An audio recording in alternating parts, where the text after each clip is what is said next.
karena ini malam Isra Mi'raj, masih berkaitan dengan Sahih Bukhari. Ternyata setelah Imam Bukhari wafat, setelah Imam Bukhari sudah 1000 tahun lebih meninggalkan kita, saudara.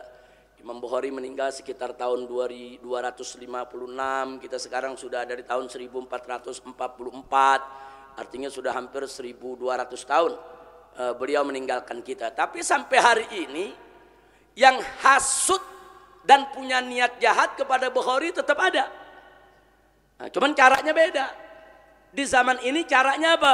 Dengan menjelek-jelekkan Sahih Bukhari, dengan memfitnah Imam Bukhari, saudara. Oh, ada beberapa kitab dilarang, dikarang, dibuat khusus untuk menyerang Imam Bukhari, saudara. Menyerang kepribadiannya, menyerang riwayatnya, menyerang hadisnya, habis-habisan diserang. Nah, artinya apa? Artinya iri dan dengki terhadap Imam Bukhari sampai hari ini masih ada. Salah satunya yang diserang riwayat Imam Bukhari, juga imam-imam yang lain, tentang Isra Mi'rajnya Nabi alaihi salatu wassalam, di mana diceritakan dalam Sahih Bukhari, Sahih Muslim, dan juga dalam riwayat Sahih yang lainnya, bahwa ketika Nabi alaihi salatu wassalam Isra dan Mi'raj, saudara, ada dua yang disorot oleh para pembenci ini, saudara. Pertama, cerita soal Nabi pulang pergi 9 kali meminta keringanan sholat. Dari 50 waktu akhirnya menjadi 5 waktu. Yang kedua, soal Nabi alaihi salatu wassalam diberikan saran oleh Nabi Musa alaihi salam. Nabi Musa tuh yang kasih saran, bagaimana kau dapat apa dari Allah, kan begitu ceritanya.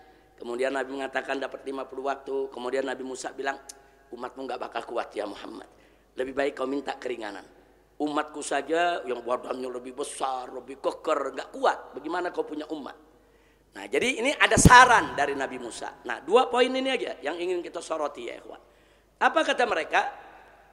Mereka bilang, yang pertama, cerita pulang perginya Nabi meminta keringanan sholat, bagi mereka ini ghair makul, tidak masuk di akal. Bahkan bagi mereka ini merupakan qadahun fil aqidah. Ini merupakan satu celah cacat bagi akidah seorang muslim. Kenapa? Jadi kata mereka, kok ada tawar-menawar sholat dari 50 sampai 5? Ini nggak mungkin. Dan ini bertentangan dengan keagungan dan maha taunya Allah. Jadi menurut mereka, Allah itu maha tahu kalau umat Nabi Muhammad nggak mampu sholat 50. Nggak pakai ditawar-tawar dari 50 jadi 5. Allah udah tahu. Sehingga menurut mereka cerita yang sebenarnya Nabi mendapatkan dari Allah pada saat Isra Mi'raj sholat 5 waktu tanpa tawar-menawar.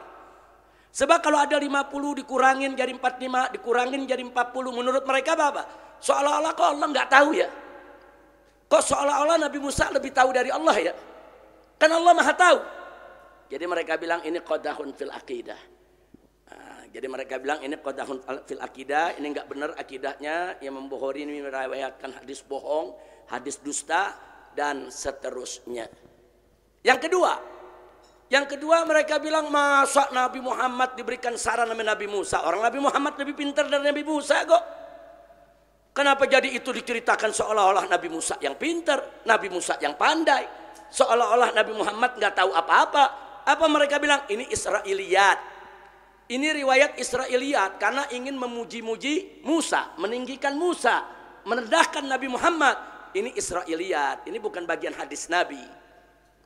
Nah, dari sini mereka masuk, mereka serang Sahih Bukhari dan mereka lekehkan Imam Bukhari. Nah, hati-hati itu.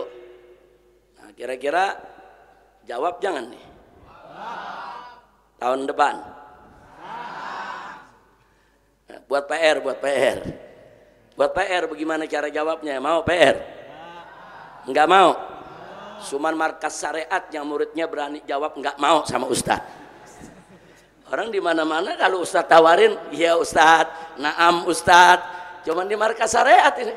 Ini diajarin sama Habib Muhammad, sama Habib Hanif, pokoknya biar Ustadz enggak mau. Oh, iya, kata Habib Hanif ini biasa jawab di tablik akbar nih. Baik, kita jawab sedikit. Perhatikan baik-baik jawabannya. Mulai dari yang pertama, 2 poin ini saja. Yang pertama, ya ikhwan, benar Allah itu maha tahu. Benar Allah juga tahu kalau umat Nabi Muhammad nggak mampu untuk sholat 50 waktu. Benar bahwa Allah tahu itu semua. Nah sekarang muncul pertanyaan, kalau memang Allah maha tahu, sudah tahu itu semua, kenapa harus ada tawar-menawar lagi dari 50 jadi 5? Jawabannya ya ikhwan, yang pertama, sengaja Allah tetapkan, takdirkan kejadiannya dari 50 sampai 5. Sengaja, Allah tahu kok 50 akan jadi 5. Allah tahu umat Nabi cuma mampu 5. Allah maha tahu ya ikhwan. Tapi kenapa sengaja kejadian itu dibuat oleh Allah subhanahu wa ta'ala dari 50 menjadi 5? Nah, yang pertama adalah at-ta'rif bi karamillahi subhanahu wa ta'ala wa lutfihi wa rahmatih. Dengan kejadian itu Allah ingin menunjukkan dan memperkenalkan kepada hamba-hambanya betapa dermawannya Allah, betapa lembutnya Allah, betapa baiknya Allah. Dari 50 Allah kurangi menjadi 5. Dengan adanya kejadian itu kita tahu subhanallah betapa Allah dermawan, subhanallah betapa baiknya Allah, subhanallah betapa luar biasa. Dari 50 dikurangi jadi 5. Subhanallah. Jadi di sini Allah ingin menunjukkan seolah-olah dengan kejadian itu Allah ingin mengatakan kepada kita semua, hei hamba-hambaku, lihat baiknya aku, lihat dermawannya aku, lihat bagaimana aku berikan kelembutan, aku berikan rahmat dengan keringanan yang begitu hebat untuk kamu sekalian. Dan kalau Allah ingin menunjukkan karamnya itu sesuatu yang biasa. Baca Al-Quran. Dalam Al-Quran berapa banyak? Dalam ayat-ayat Al-Quran seperti Allah sendiri yang menyatakan man khalaqas samawati wal ard. Siapa yang menciptakan langit dan bumi? Allah ingin tunjukkan. Saudara, tanpa Allah tanya pun jawaban kita yang menciptakan langit dan bumi adalah Allah. Tapi untuk apa Allah tanyakan itu? Allah ingin tunjukkan kepada kita, ini aku Allah maha besar, aku yang ciptakan langit, aku yang ciptakan bumi. Nah, makanya salah satu nama Allah adalah Al-Mutakabbir. Al-Mutakabbir apa? Yang suka menonjolkan. Dia tonjolkan zatnya, dia tonjolkan rahmannya, dia tonjolkan karamnya.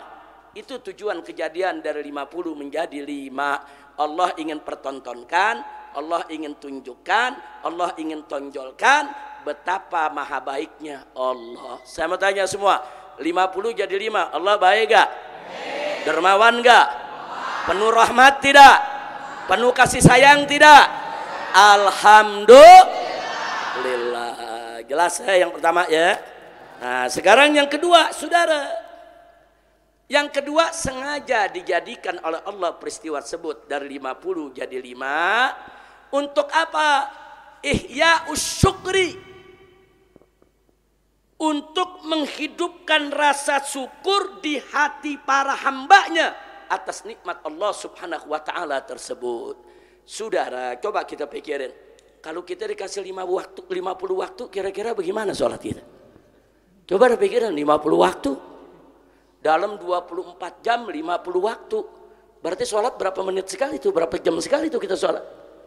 Subhanallah, kalau kita ingat ya Allah, untung cuma 5, coba kalau 50, 5 aja masih banyak yang bolong. Betul? Ya Allah, untung 5, coba 50. Untuk apa? Li'ihya'is syukur fi qulubina, untuk Allah hidupkan rasa syukur di hati hambanya. Bersyukur dong kepada Allah, enggak dikasih 50. Bersyukur dong kepada Allah, dari berat diberikan menjadi ringan. Untuk apa? Mensuburkan sifat syukur di hati para hambanya. Coba bayangkan kalau kita langsung dikasih 5, ketemu Allah langsung kasih 5, nggak ada tuh perasaan Allah tuh baik untuk disyukuri, nggak ketemu tuh, nggak ketemu. Tapi dari 50 jadi 5, itu bisa menghidupkan rasa syukur. Kira-kira jelas tidak? Yang ketiga, untuk apa? Untuk menyuburkan rasa malu kita kepada Allah. Nah, supaya malu dong. Jadi kalau kita nggak sholat, Begitu kita nggak sholat nih, 5 waktu kita nggak sholat, malu. Ya Allah, dikasih 5 aja masih nggak sholat.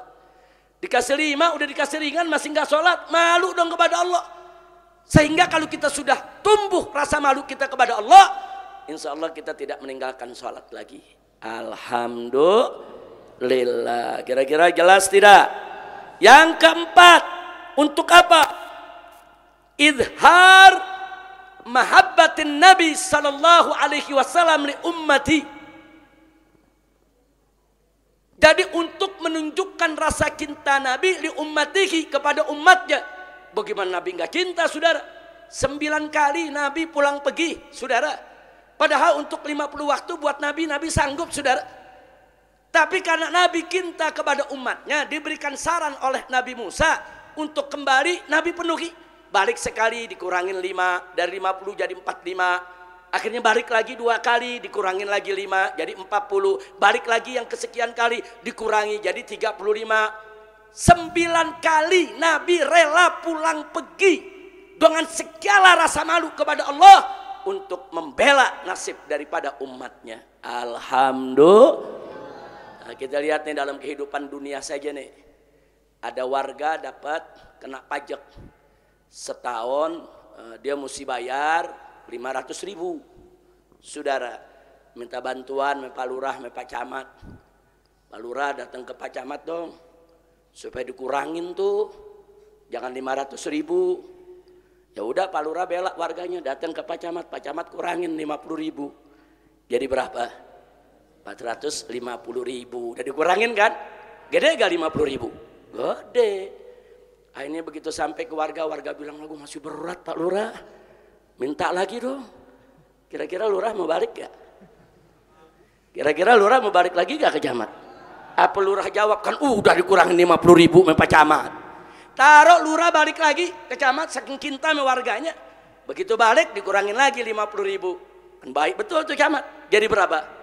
400.000. Begitu ke warga, Pak Lurah masih keberatan Pak Lurah, datang lagi dong ke Camat. Kira-kira Lurah mau nggak ke Camat?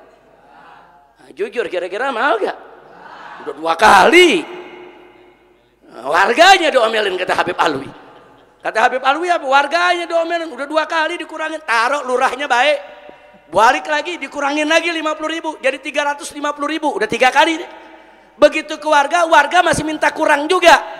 Kira-kira lurah balik nggak? Kira-kira paham ya? Artinya apa? Bolak-balik kepimpinan itu masalah berat, bukan masalah kecil. Apalagi minta keringanan, itu bukan masalah kecil, saudara. Nah sekarang ini Nabi alaihi salatu wasalam bolak-balik, saudara, minta keringanan kepada Allah. Untuk siapa? Untuk umatnya. 9 kali beliau bolak-balik ya kawan. Bahkan sampai yang terakhir justru Nabi Musa masih nyaranin, ya Muhammad 5 masih berat, minta lagi ya Muhammad keringanan. Kali ini nabinya yang malu, saudara. Akhirnya Nabi mengatakan kepada Musa, ya Musa cukup udah 5 cukup. Malu Nabi mau balik lagi kepada Allah, saudara. Subhanallah. Jadi di sini dengan peristiwa Isra Mi'raj 50 waktu jadi 5, Allah ingin menunjukkan kepada hamba-hambanya, lihat kekasihnya betapa cintanya kepada umatnya. Dia rela pulang pergi, dia rela untuk minta kepada Allah berulang kali hanya untuk keringanan buat umatnya. Ini berarti Nabi cinta kepada umat Islam. Kira-kira jelas gak? Jelas gak? Jadi urusan 50 jadi 5 banyak hikmah, banyak rahasia.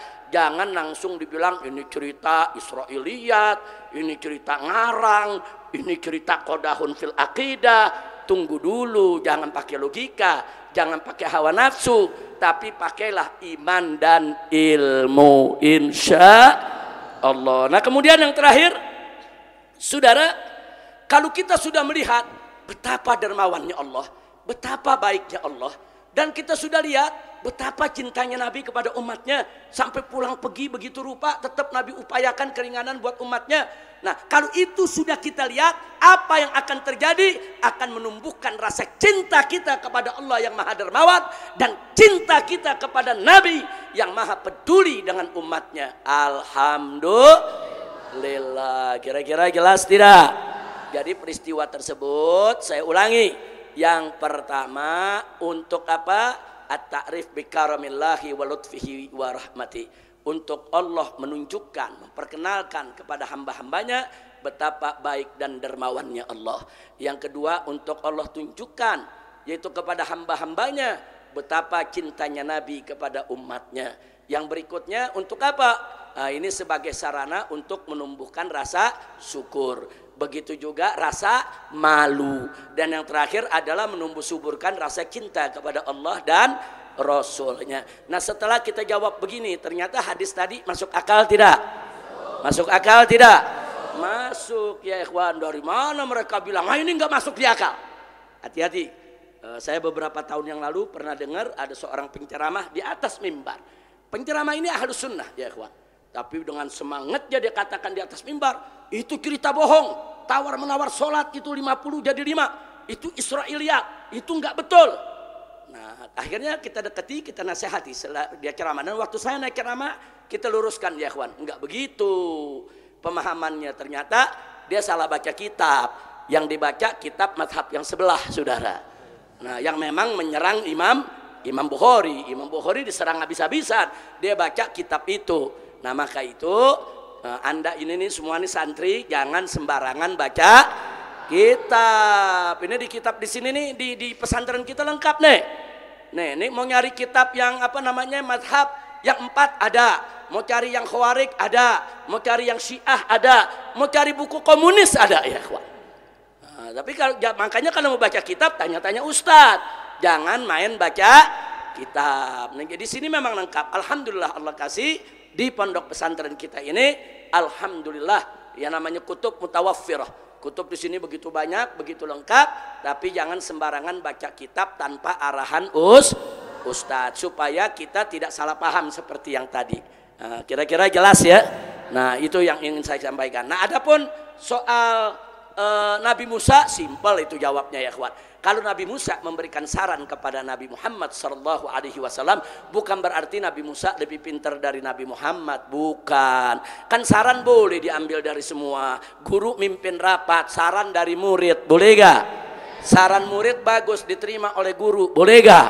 Apa berarti muridnya lebih pintar dari gurunya? Enggak ya ikhwan. Justru itu menunjukkan arifnya sang guru, bijaknya sang guru, mau mendengar dari muridnya yang di bawah, mau mendengar dari muridnya yang ilmunya jauh ada di bawahnya. Saudara, itu menunjukkan si guru arif dan bijak. Begitu juga Nabi kita cerdas, pintar, pandai, tapi mau mendengar dari pendahulunya. Kan Nabi Musa pendahulunya, mau mendengar dari seorang nabi yang punya pengalaman memimpin umatnya. Karena di antara sekian banyak nabi, saudara, yang pengikutnya banyak seperti umat Nabi Muhammad adalah Nabi Musa. Nabi-nabi yang lain pengikutnya sedikit, Nabi Musa pengikutnya banyak, saudara. Nah, karena itu Nabi Musa punya pengalaman bagaimana memimpin umat yang banyak, bagaimana memimpin umat yang banyak keluhan, saudara. Nah, wajar kalau Nabi kita Muhammad SAW mau mendengar saran Nabi Musa dan sarannya baik, diterima. Wajar tidak? Wajar tidak? Apa dengan demikian kita merendahkan Nabi Muhammad? Apa dengan demikian kita muji-muji Nabi Musa sehingga kita melecehkan Nabi Muhammad? Enggak. Jadi sekali lagi saya tanya, jadi masuk akal gak? Nabi Musa kasih saran masuk akal tidak? Nabi terima saran masuk akal tidak? Nah, jadi ini yang perlu kita lihat. Makanya pahami hadis itu dengan ilmu dan iman. Alhamdulillah. Nah, insya Allah nanti di pesantren ini saya akan berikan yaitu sekali-sekali pelajaran khusus tentang hadis-hadis dalam Sahih Bukhari yang diserang oleh kelompok-kelompok di luar Ahlus Sunnah wal Jamaah, dan bagaimana cara kita jawabnya ya ikhwan. Ada puluhan hadis diserang. Nah, kita baca dulu bagaimana nyerangnya, bagaimana jawabnya, bagaimana nyerangnya, bagaimana jawabnya. Insya Allah mudah-mudahan itu akan jadi pelajaran penting, materi pelajaran di Pondok Pesantren Markas Syariah, insya Allah. Nah, itu saja yang bisa saya sampaikan. Terima kasih banyak. Mudah-mudahan semua para tamu kita di sini, semua para ustadz, semua dewan guru, semua habaib, ulama, dan semua santri senantiasa dibukakan oleh Allah Subhanahu wa taala abwaabal khairat, abwaabal masarrat. Amin ya rabbal alamin. Hadani Allah wa iyyakum ila siratihil mustaqim. Wassalamualaikum warahmatullahi wabarakatuh.